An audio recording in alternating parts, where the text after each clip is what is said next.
Apa kabar? Airin, gimana? Ada Airin ya? Itu Airin, tapi dia lagi di mute. Kelihatan belakangnya aja. Kelihatan cuma. Halo. Halo. Halo. Oh, Irwan. Irwan. Oh, hai Irwan.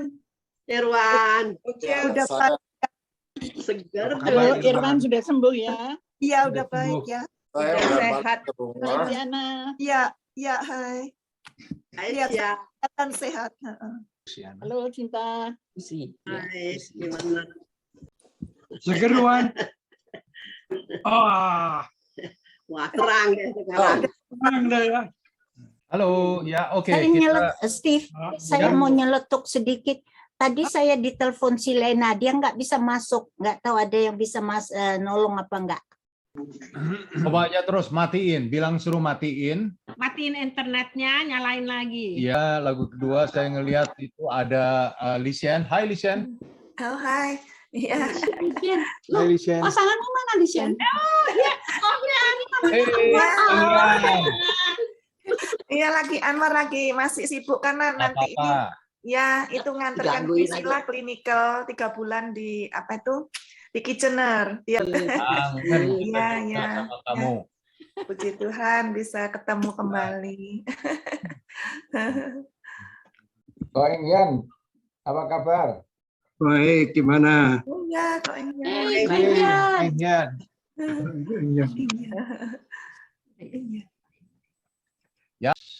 Ya Bapak, terima kasih Engkau kumpulkan kami di sini semua. Kami belajar firman-Mu Bapak. Amin. Biarlah firman-Mu dapat hidup di dalam hati kami, dapat bertumbuh dengan subur sehingga iman-Mu dapat menghasilkan buah dalam Yes. kehidupan kami. Biarlah kami dapat hidup selalu menyenangkan hati-Mu, kami dapat selalu juga berubah dan menjadi berkat bagi banyak orang. Yes. Terima kasih Bapak, kami serahkan waktu ini dalam tangan-Mu. Dan juga untuk Tina dan Kobeng yang menjadi fasilitator, Engkau Bapak urapi mereka, juga kami semua di sini Bapak, sehingga kami dapat mengenal Engkau lebih dalam dan kami dapat mengerti firman-Mu dengan lebih benar. Dalam nama Yesus Kristus kami berdoa.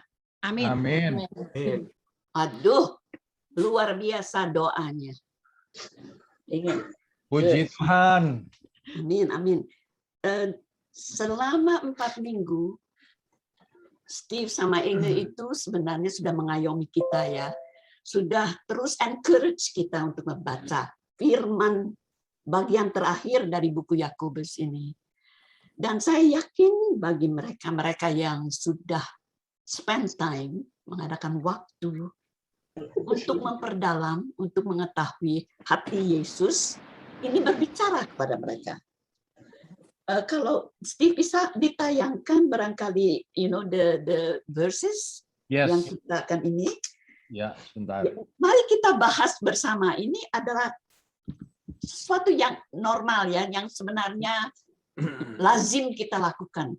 Jadi ini bukanlah sesuatu yang baru, tetapi sesuatu yang harus kita ketahui dan jalankan. Itu sudah Yakobus 5, 7 sampai 20. 20. Kan? Ya. Jadi sebenarnya perikop dalam buku ini adalah bersabar dalam penderitaan. Mengapa sebenarnya kalau kita itu sabar, kita itu sedang ngapain sih? Kalau kita sabar itu kapan kita bersabar? Biasanya kita sabar kalau kita sedang menanti-nantikan sesuatu, sedang menunggu sesuatu. Nah, ini di sini dikatakan menunggu sampai kedatangan Tuhan. Ini penting sekali, saudara-saudara, karena perkataan Tuhan itu semuanya mempunyai arti yang dalam. Dan sebelum sebenarnya kita bahas ini bersama-sama, yuk kita tundukkan kepala sebentar aja. Bapak, saat ini kami datang kepadamu. Kami mohon Bapak, bahwa Engkau jadikan tanah yang ada di hati kami menjadi tanah yang subur. Tanah yang dapat menerima benih-benih firman-Mu untuk berakar, untuk tumbuh menjadi pohon yang besar yang rindang, yang berdaun hijau, dan yang berbuah. Di mana manusia-manusia atau pekerja, pedagang atau musafir yang melewati pohon ini dapat mendapatkan ke shade di bawah pohon selagi panas terik, ataupun murai-murai di pohon bisa bersarang dan buahnya dapat dimakan. Bapak, kerinduan kami untuk menjadi tumbuhan yang itulah yang hari ini hamba minta biar tanah itu subur, tidak berbatu, tidak dangkal, tidak berduri. Biarlah ini menjadi tanah Tuhan yang subur dan yang dapat menghasilkan tanaman yang kami idamkan ini. Terima kasih Bapak, kan kasih sayang-Mu dan ilham-Mu untuk menggambarkan ini semuanya.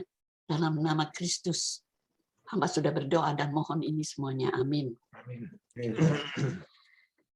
Di dalam kalimat kedua dalam ini nomor 7 ini dikatakan sesuai dengan petani yang menantikan hasil yang berharga.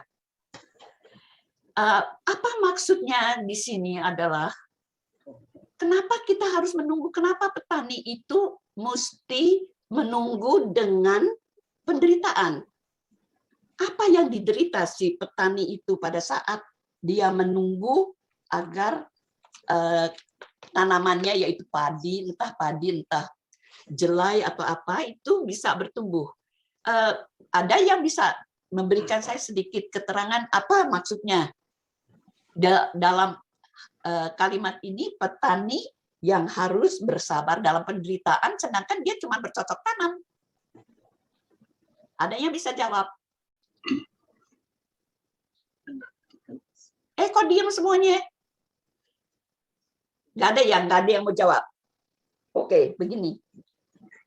Selama tanah yang terutama di sini ya, di daerah kita ini di Kanada, selama tanah itu tidur di musim dingin, tanah itu terang keras dan tidak dapat menghasilkan apa-apa. Sedangkan sebelum tanah itu menjadi keras, petani itu sudah menanamkan benih-benih dari cocok tanaman yang mereka akan menghasilkan kelak. Dan selama masa menunggu itulah, para petani itu harus dengan rajin, dengan bersungguh-sungguh, melakukan pekerjaan-pekerjaan lainnya yang berhubungan dengan pertumbuhan, dengan cocok tanam ini. Bagaimana mereka melakukan kerajinan ini dengan pertumbuhan cocok tanam? Misalkan, mereka itu tidak dapat membiarkan tanah itu terkena hama. Jadi kadang-kadang kita suka melihat terpal yang ditaruh di atasnya, dan mereka itu sungguh-sungguh memelihara meskipun benih yang mereka tanam itu belum kelihatan apa-apanya. Dan nanti kalau hujan turun, mereka akan mulai bersyukur dan dapat melihat bahwa apa yang mereka kerjakan selama musim dingin itu bisa menghasilkan sesuatu yang diidamkan, yaitu crop atau tanaman yang tumbuh. Jadi dalam patience itu kita perlu endurance ya. Kita perlu endurance itu adalah perseverance. Saya kira perkataan di sini lebih bagus yang bertekun.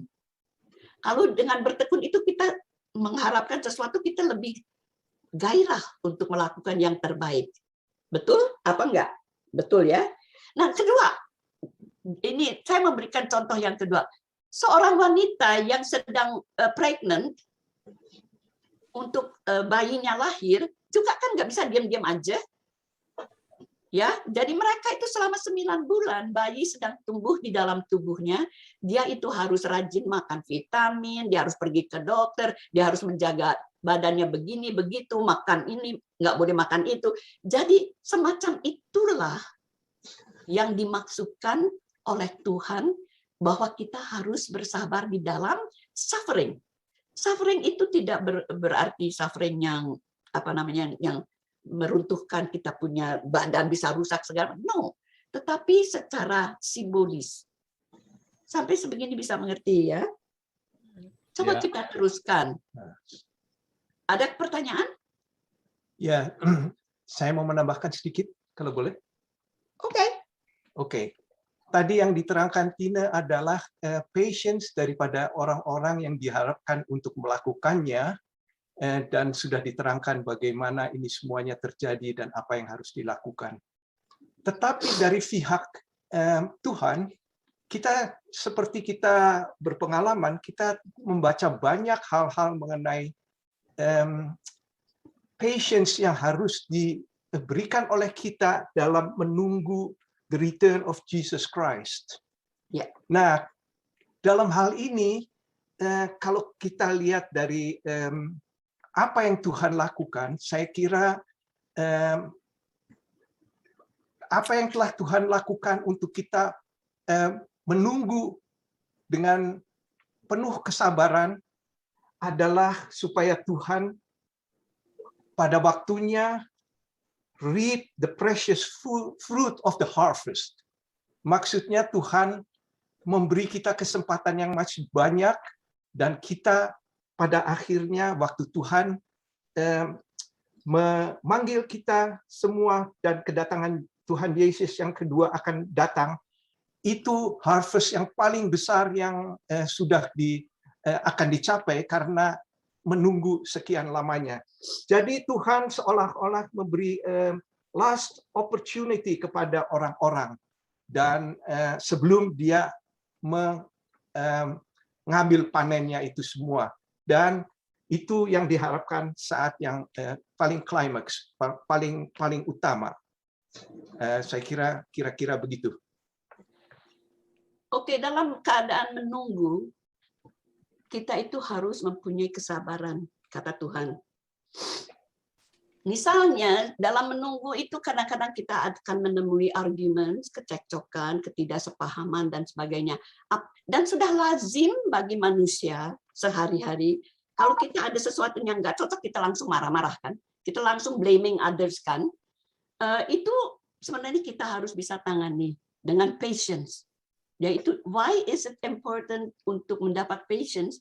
Karena kalau kita terus-menerus mengadop atau apply grumbling and apply impatience, itu merusak hubungan kita yang sebenarnya hubungan rohani dengan Bapa di surga, dengan keadaan kita, dengan hati kita yang enggak damai. Jadi in face of suffering itu, kita itu harus benar-benar memikirkan apa is coming next.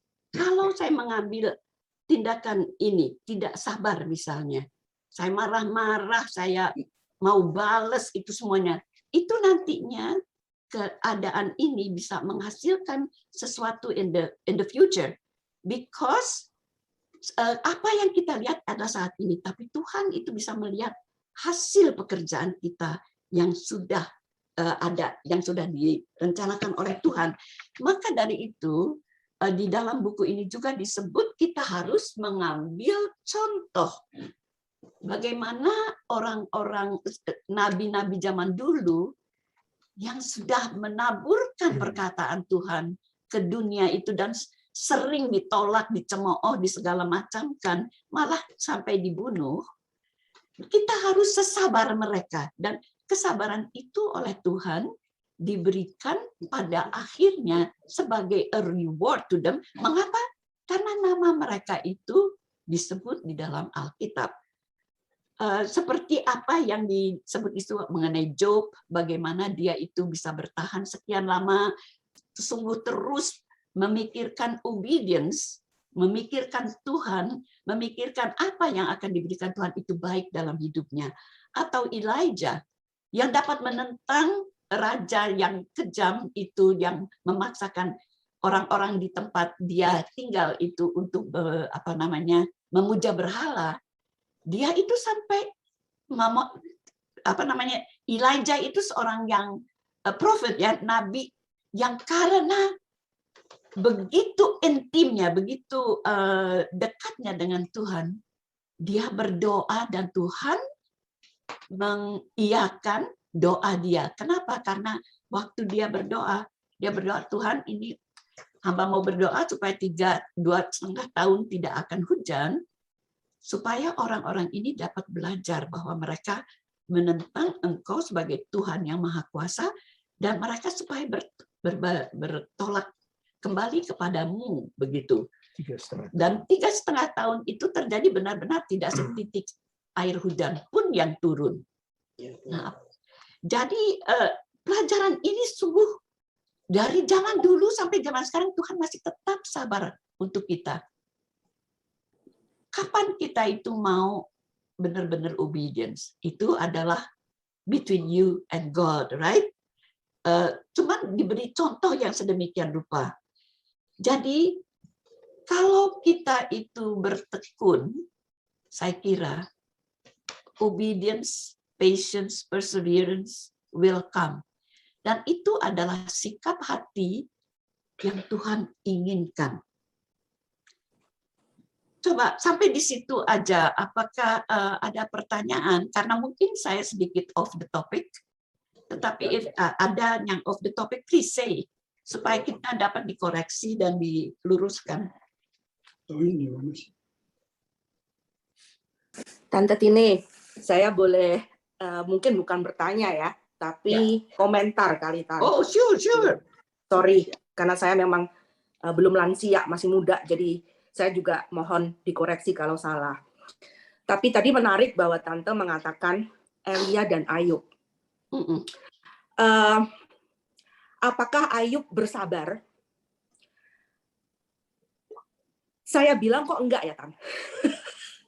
Loh. Ya, okay. Jadi gini, makanya maksud saya begini, bahwa kita harus bersabar dan bertekun, itu saya setuju sekali. Nah, yang saya mau komenin tuh makanya bagi orang-orang yang sangat amat menderita kali ya, seperti Ayub, kalau kita merasa nggak sabar dan nggak bisa bertekun dan mau menyerah, prinsipnya adalah mari kita datang ke Tuhan dan cari Tuhan. Itu yang saya mau tekankan sebetulnya. Tapi Ayub itu kalau kita baca dengan hati-hati dan teliti, dia itu orang depresi, Tante. Dia mengutuki hari kelahirannya. Dia sudah minta mati. Dan Nabi Elia memang nabi besar dan dipakai Tuhan luar biasa. Tapi pada saat dia ketakutan karena Jezebel, ya kan, dia bilang, Tuhan sudah cukuplah, ambil nyawaku, aku tidak lebih baik daripada ancestorku. Ya. Nah, jadi bagi saya prinsip yang saya ambil adalah mari kita bawa ke Tuhan. Dan kalau kita misalnya melihat orang-orang yang bilang atau mungkin cerita bahwa dia sudah nggak mampu, dia sudah nggak sabar dan sebagainya, mari kita doakan. Karena saya mengalami itu, Tante. Saya mengalami waktu saya tidak sabar, saya sudah nyerah, kalau orang Jawa bilang tuh gimana ya? Nyerah, Dan saya waktu dikasih dengan teman-teman yang saya tahu maksudnya pasti baik. Maksudnya pasti hatinya baik supaya saya kuat, supaya saya bangkit lagi. Tapi mungkin waktunya nggak tepat. Gitu loh. Jadi ada orang-orang yang kayaknya sudah pending itu apa ya, Tante? Sudah in the bottom pit, like David say, I'm already in bottom pit. Where are you, Lord? Why you don't hear me? Itu kalau kita baca Pak Mazmur Daud, banyak sekali Mazmur yang dia bukan komplain ya kan, tapi out of desperation, he crying out, where are you, Lord? Why you didn't hear me? Nah, makanya bagi saya, jangan salahkan orang-orang yang seperti itu, tapi biarlah orang yang seperti itu datang ke Tuhan, cari Tuhan. Nah, saya waktu saya ambruk begitu, waktu saya dikatakan, Irene kamu kuat karena Tuhan kita luar biasa, itu bukannya membuat saya bangkit, saya malahan makin condemn myself. Kenapa kamu nggak kuat, Irene? Orang Kristen macam apa kamu? Nah, mungkin bagi ibu-ibu dan bapak-bapak yang nggak tahu cerita saya, didikan Tuhan ini. Dari Manila saya sakit, suami kehilangan kerjaan, balik ke Kanada. Akhirnya saya dioperasi angkat rahim. Terus pelan-pelan, dan kami memang tidak kekurangan, puji Tuhan, secara finansial ya, tidak kekurangan karena memang tabungan dan sebagainya. Suami dapat pekerjaan lagi. Januari saya operasi besar lutut, ya kan? si Mediko Steve tahu ceritanya si Inga. Dan itu gara-gara saya nggak akan cerita detail karena akan panjang sekali, tapi gara-gara obat, gara-gara sakit. Jadi yang sakit itu nggak cuma lutut, tapi pantat saya, punggung saya kayak udah pokoknya sakit sekali. Dikasih obat malah nggak karu-karuan, karena obatnya memang obat pengaruh dari narkotik sudah selesai, itu juga cerita lain lagi. Ini obatnya namanya Pregabalin. Itu sebetulnya karena dokter mengira saya sakitnya mungkin dari syaraf. Nah, itu efeknya malah nggak karu-karuan, saya depresi, saya punya suicidal thought, segala macam yang bener-bener, aduh, sudah sampai nyerah saya. Saya pikir pertama kali saya nggak tahu bahwa itu pengaruh obat. Saya pikir serangan dari setan kali, serangan dari musuh. Saya pergi kok nggak bisa. Dan malahan menjadi sampai saya tuh nggak bisa masak, nggak bisa bahkan membersihkan rumah, karena gini. Saya misalnya nggak usah masak deh, cuman potong buah ya. Pisau itu yang ada di pikiran saya itu pisau itu potong tangan saya. Saya kalau saya nggak keluar kemana-mana karena saya hanya keluar ke dokter fisioterapi itu doang. Tapi waktu itu kan masih snow, masih dingin. Kalau lihat es itu yang ada di pikiran saya tuh ya, kamu lewat situ kepleset jatuh mati. Pokoknya suicidal talk terus. Dan ternyata itu pengaruh dari obat. Obat siapa yang tahu? Tapi anyway, maksud saya begini Tan. Justru kalau waktu itu orang-orang yang kamu nggak percaya ini itu malah menghantam saya, nggak membantu saya. Nah, tapi justru membaca Mazmur, membaca yang Daud tadi, menangis ke Tuhan, menangis dan Tuhan tolong, Tuhan itu, dan itu nggak dijawab Tuhan langsung ya. Jadi digumulkan ke Tuhan. Terus saya diingatkan lagi waktu Elia, bahkan Elia waktu ngomong begitu Tuhan nggak marah loh. Tuhan malah kasih makan. Terus kasih tugas berikutnya, ya kan? Nah, maksud saya supaya kita semua diingatkan dengan pengalaman ini, saya bisa mengucap syukur karena saya punya empati yang lebih lagi bagi orang-orang yang mungkin mengalami hal-hal yang berat. Karena Januari saya seperti itu, Februari suami kehilangan pekerjaan lagi, hanya kerja 6 minggu. Jadi rasanya loh, itu kok nggak selesai gitu. Dan ada apa Tuhan? Nah, pikiran lagi, apakah ada dosa tersembunyi? Apakah kurang iman? Apakah kamu tuh jahat? Ini hukuman. Aduh, itu justru membanting. Itu justru nggak ngebantu, Tante. Saya nggak bilang memang bisa hal-hal seperti itu terjadi karena dosa. Bisa, ya. Jadi saya nggak bilang, pasti nggak berdosa. Enggak. Dan makanya memang kita tanya sama Tuhan. Nah, yang saya mau tekankan sekali lagi, kita bawa itu ke Tuhan. Elia apa yang dikerjakan? Bawa ke Tuhan. Yakub apa yang dikerjakan? Bawa ke Tuhan. Ya kan? Nah, karena pergumulan orang tuh lain-lain. Apalagi kalau kita belum pernah mengalami yang orang itu alami. Ya. Meskipun maksud hati kita baik.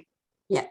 Gitu. Itu aja Tan. Thank you. Ya, itu masukan yang baik sekali. Dan di dalam segala hal, apalagi dalam sharing ini, kita itu harus ingat bahwa Tuhan itu menjadikan kita masing-masing satu dengan lainnya itu very unique, lain.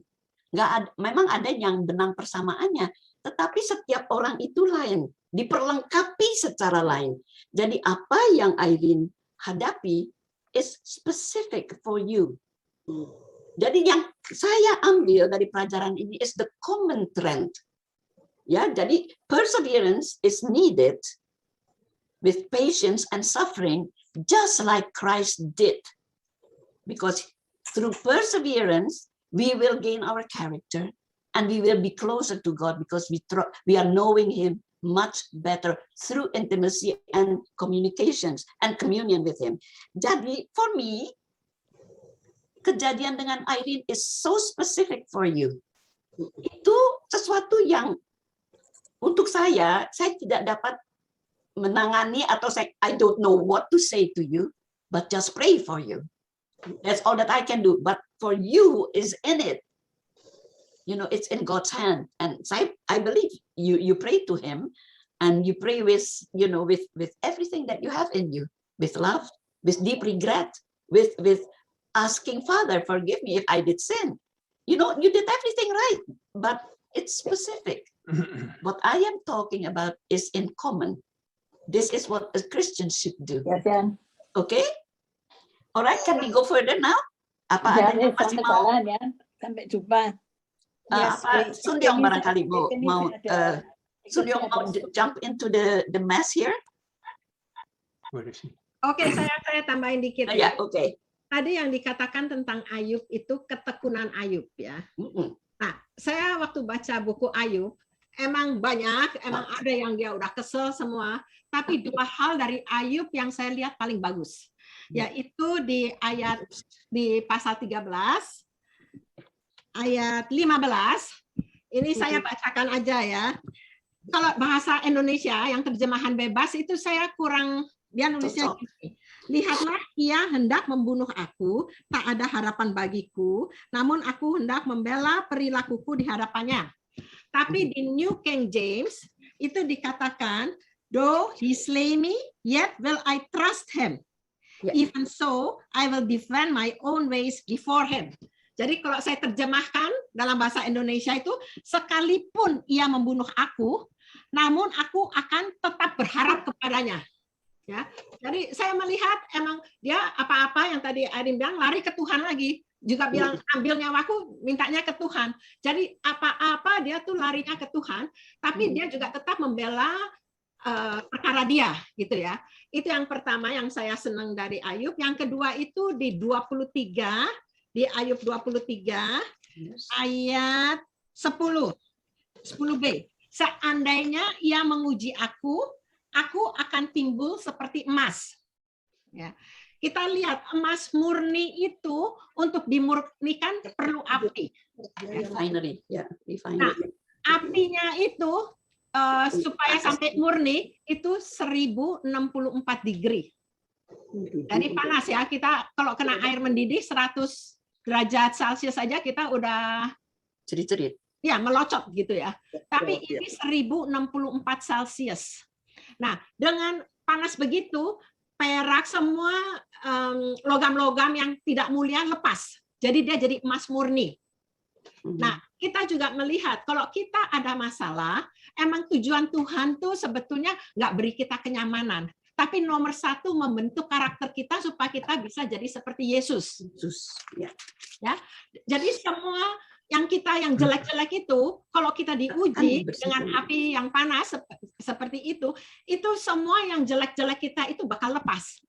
Dan kita nggak usah takut, Tuhan itu maha adil, maha kasih. Kalau kita lulus ujian, di Yakobus 1:21 dibilang kita dapat mahkota keselamatan, dan kita melihat nggak usah nunggu sampai ke sorga. Di dunia aja, Ayub sesudah dia lulus semua, kekayaannya dapat double. Ya kan? Anaknya dapat dulu ada 10 mati, lantas dikasih 10 lagi. Ada 2 orang pendapat. Ada yang bilang kalau anak dikasih double, kita yang pusing.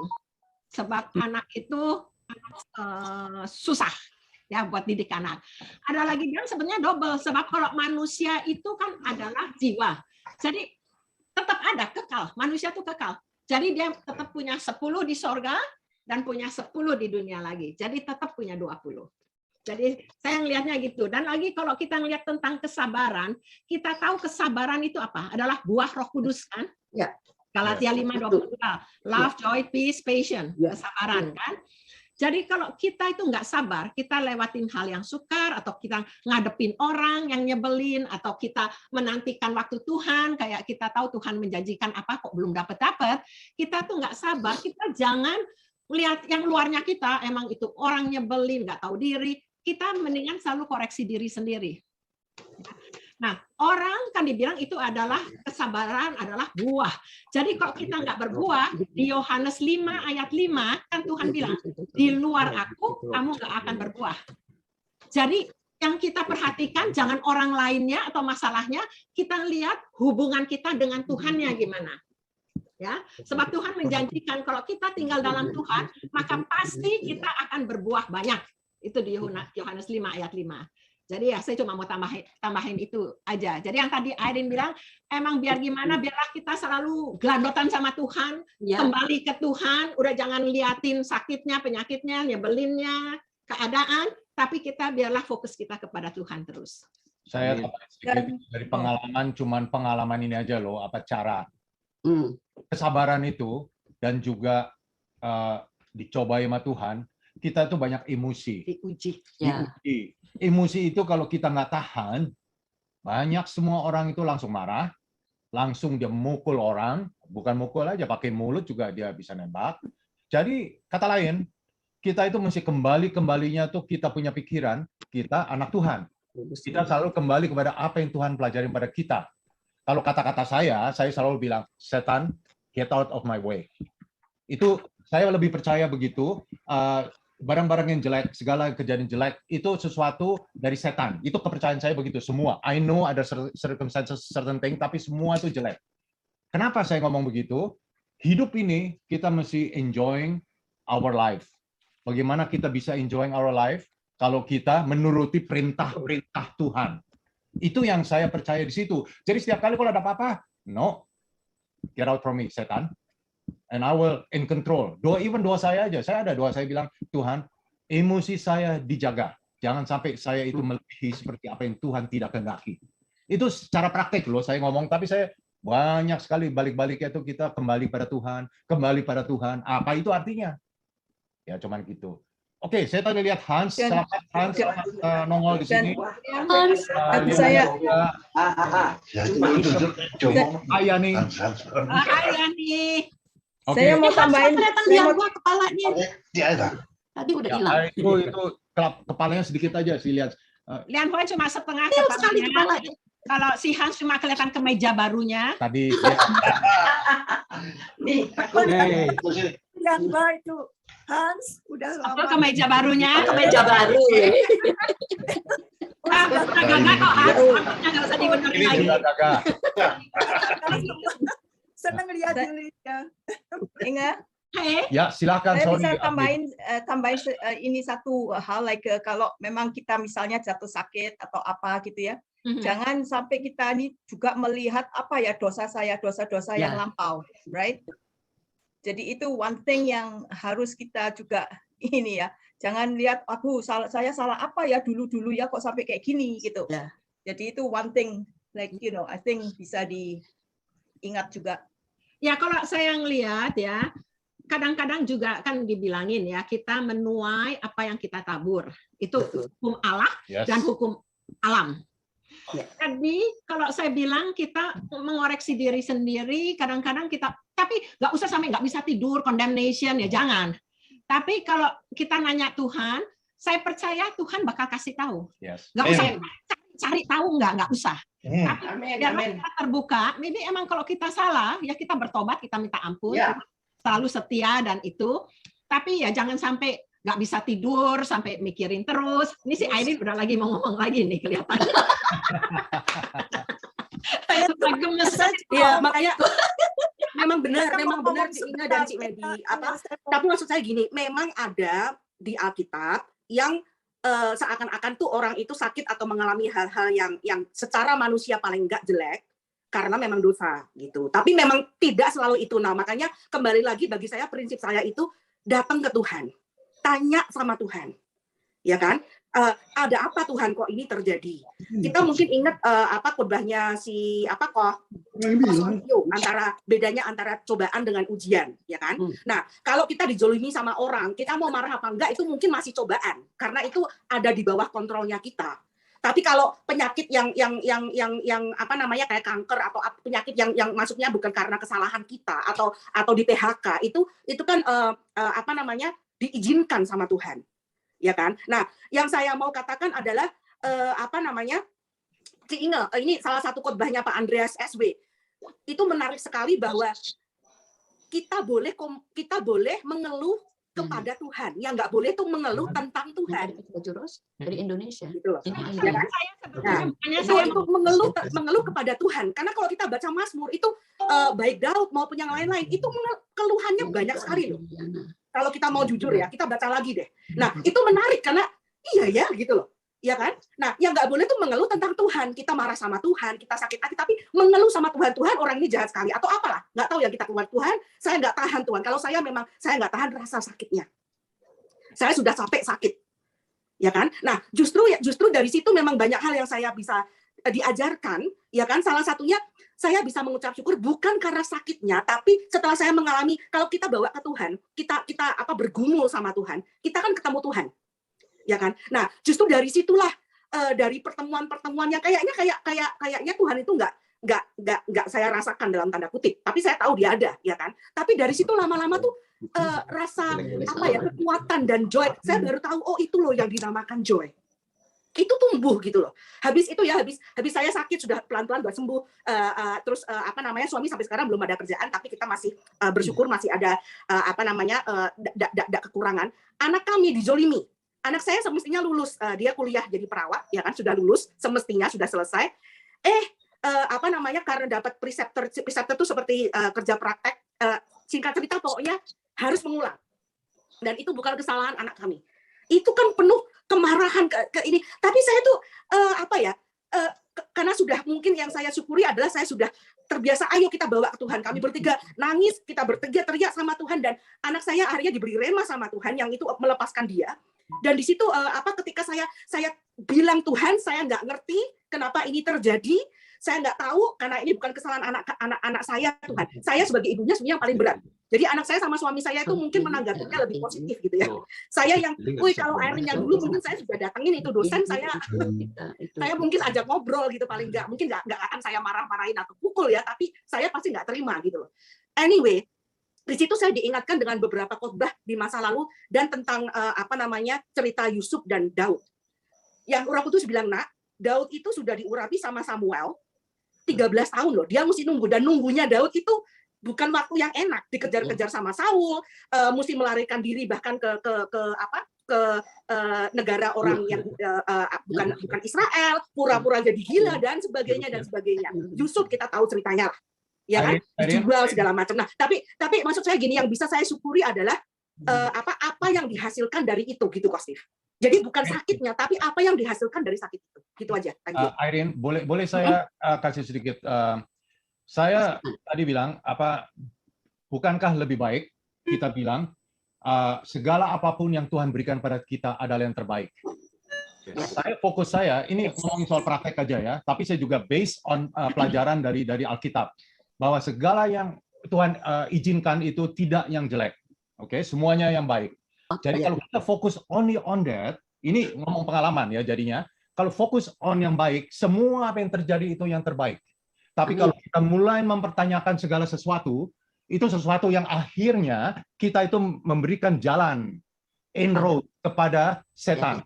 Setan itu yang selalu mengganggu pikiran kita, itu tidak benar, ini begini, ini begitu. Sebab saya tahu sifat kamu, saya sendiri juga tahu sifat saya.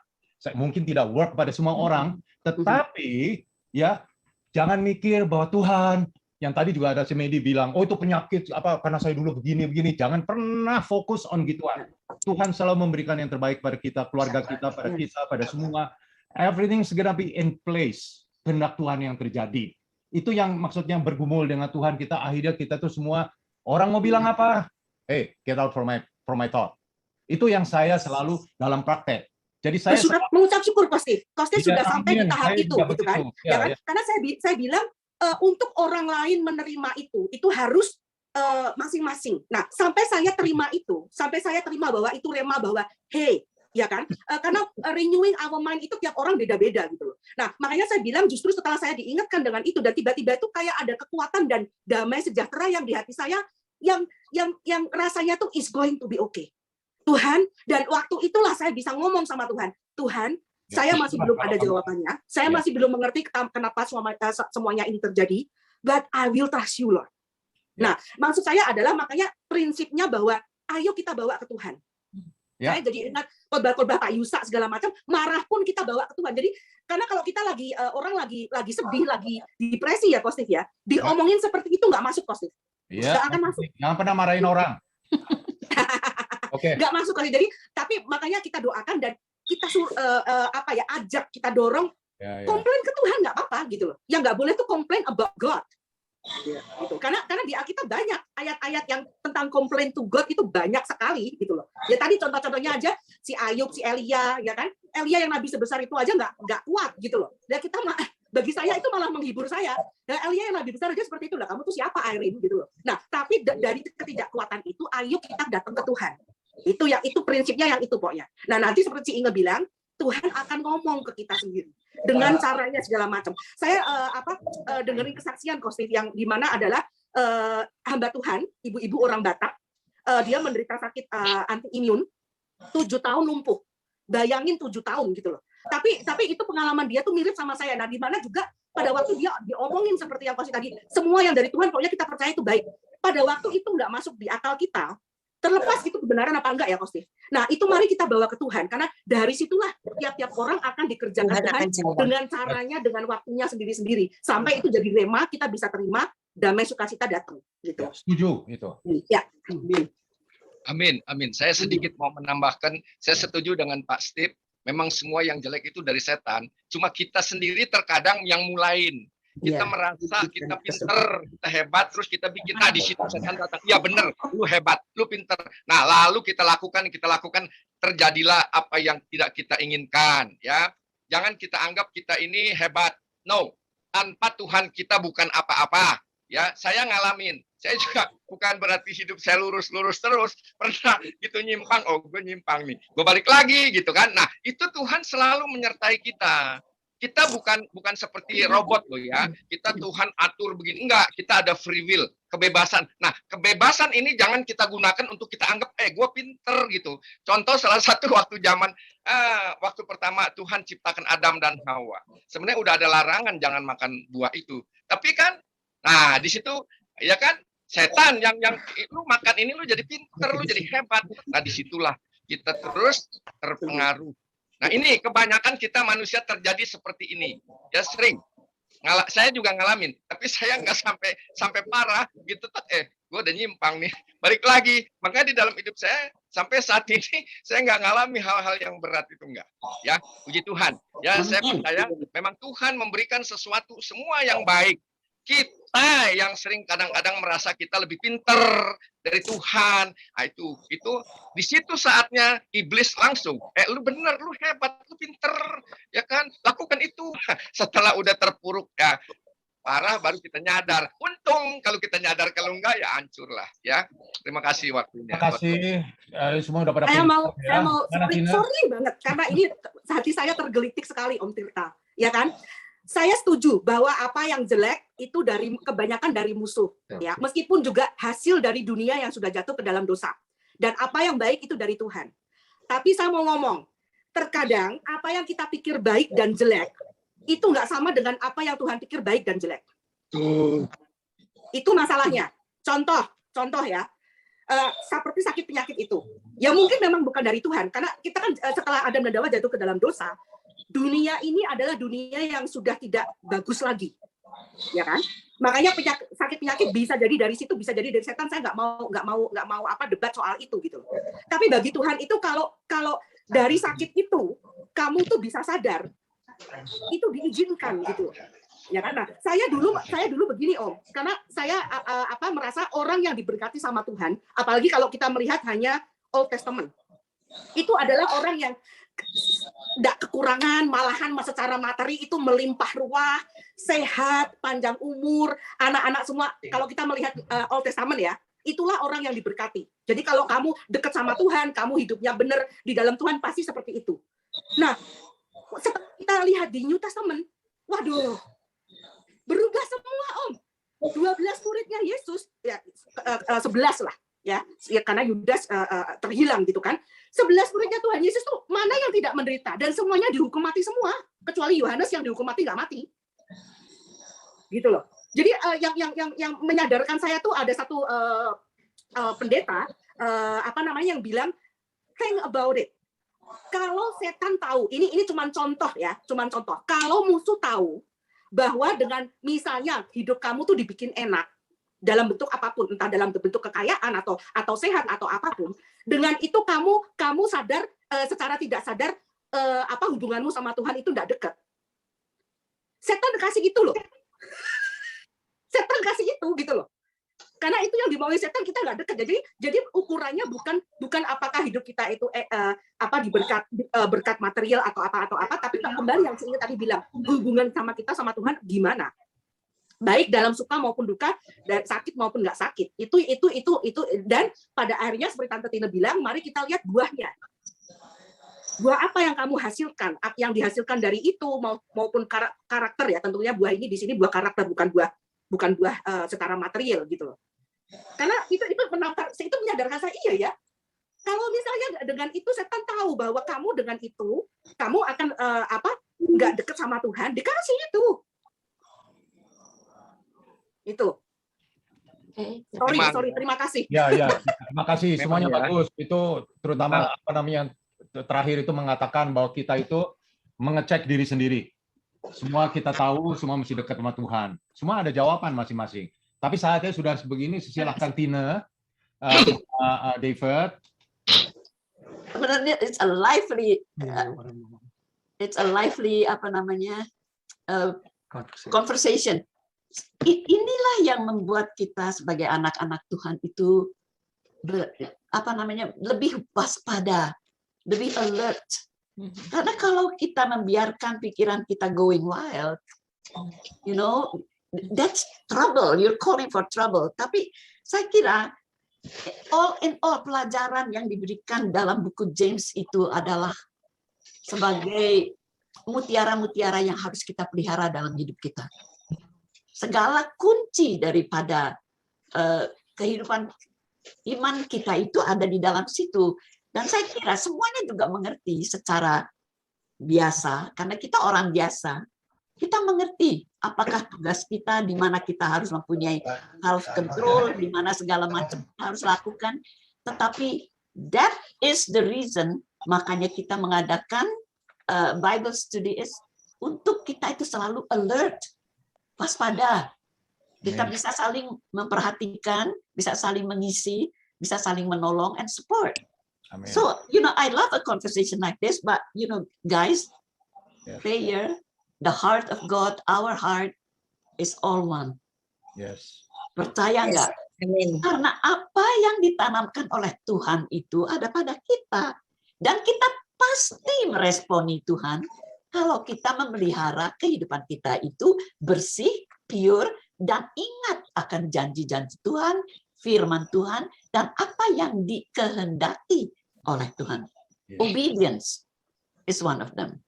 Jadi untuk saya, dalam buku terakhir ini, faith and prayer goes hand in hand.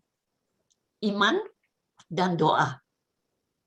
Itu aja asal orang Kristen melakukan iman, percaya, dan segalanya yang lain itu akan nyambung. Akan nyambung, otomatis. Jadi sekaya-kayanya kita dalam pengetahuan, ini yang saya mau tekankan sekali. Andai kata kita sudah mengetahui mengenai mutiara-mutiara indah ini, jangan dilemparkan ke babi. Itu kan dikatakan begitu di buku Matius. Kita harus pelihara mutiara-mutiara itu, malah make it shiny for him. Kenapa? One of the things that we do is worship him. Be thankful to him. Be loyal to him as he is loyal to us. Jadi karakter Tuhan itu sudah timbal balik kepada kita. Jadi kita tuh saling menimbal balik. That is the work of God, not our work. But the work of God, the Holy Spirit, and Jesus in you. So that is my giving. So for me, life is prayer and faith and everything that comes with it. Yes, menurut pendapat saya, apapun yang kita alami di dunia ini dan apapun yang kita kepingin mengerti mengenai prosesnya, mengenai penyelesaiannya, ingatlah satu hal, bahwa Tuhan adalah Maha Penyayang dan penuh belas kasihan. Di dalam ayat 11 disebutkan. Dan the Lord is very full of pity and he is of tender mercy. Itu ada di James 5:11. Itulah yang kita tidak pernah boleh menyampingkan daripada analisa kita semua. Pada akhirnya itulah yang terjadi. Tuhan adalah Maha Penyayang dan Pengasih. Amin. Amin. And another thing ini juga yang saya ingin sebutkan adalah apa yang Tuhan ajarkan kepada kita dari buku Alkitab, entah itu berupa janji atau merupakan ibadat atau merupakan perintah. Hendaklah kita itu jalani. Karena kalau kita tidak jalani itu seakan-akan kita itu cuman itu numpang lalu aja atau dianggap gombal. Tapi apa yang kita tangkap, yang kita jalani itu akan menjadi buah. Jadi apply God's law, His promises, His perintah into your life, and you will live well because God says. Up until now, God is so patient with us. Ya, begitu patientnya. He doesn't want any one of us to perish. So if we know, kalau kita kenal seseorang yang backsliding, yang sudah mulai jalannya nggak benar gitu, kita doakan orang itu supaya dia itu dapat kembali. Itu adalah satu tugas yang bukan aja mulia, itu tugas yang patut kita lakukan sebagai seorang percaya. Dan sering kita lupa. Sering kita lupa. Kita ngelihat orang sliding udahlah habis, udah nggak bisa diomongin gitu. Don't give up. Don't give up because God wants you to bring him back. Ya terkadang kita takut, Tina. Kita takut ngasih tahu karena kita tahu karakter dia tuh kalau dibilangin malah kita dihantam balik gitu. Kadang begitu memang. Ya tapi ya begitu. Makanya kalau kita berdoa sama Tuhan itu kita mesti mendapatkan hikmat dari Tuhan dan mohon Roh Kudus yang memimpin percakapan kita. Karena dunia ini udah begitu jeleknya sekarang ini sehingga kita itu kalau membiarkan itu, saya kira we are in the wrong spot. Kita itu di tempat yang salah. Kalau kita tahu dan meskipun betapa susahnya, kita doa kepada Tuhan, minta hikmatnya. Dan biar Roh Kudus yang bersama dengan kita mengerjakan hal itu. Kalau kita sendiri nggak mungkin. Nggak mungkin. Sulit sekali. Tetapi with God, everything is possible. Oke, amin. Sudah selesai. Siapa yang mau ngomong? Sebelum kita tutup, kita nyanyi Al Shaddai. Amin. Sebabnya kita nomor satu tuh mesti selalu dekat dengan Tuhan dan Amin. juga kita harus mengenal siapa Tuhan kita. Ya? Amin. Tuhan kita adalah Tuhan yang Maha Kuasa. Jadi kita nggak perlu lagi yang takut, bimbang, segala macam cemas. Sebab Tuhan kita yang selalu melihara kita dan kalau kita selalu dekat dengan Dia, haleluya. saya tahu pasti Tuhan sangat mengasihi kita. Amin. Amin, Inge. Amin. Oke, ini dia. Kita nyanyikan lagu.